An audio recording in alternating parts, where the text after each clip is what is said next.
Hi everyone, I'm back with another video. Well, this is going to be a quick video. This is my Whitney Houston Barbie doll. It's just like an everyday Barbie that I make different Whitney Houston looks. I don't keep the looks permanent, but I make outfits from her from this era. This is like a 1991 Barbie that I made a Whitney Houston inspired doll. This is a wig on her head.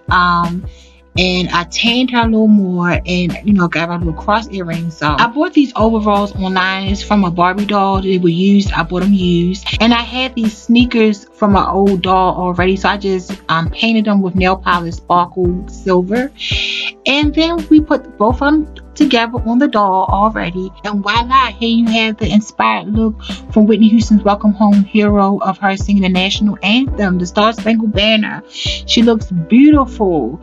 It looks like Whitney. Her facial features, the hair might just be a little lighter, but Whitney wore her hair like this in 1991. It looks like her. I'm who is inspired by, so it looks like her. So it's your girl Lola. I'll be back with another video. No, I do not sell these dolls. I'm just showing you how easy way you can make your own inspired Whitney doll look. I'll be back with another video. In the comments down below, let me know what other Whitney Houston look would you like me to do an inspired doll by. Bye.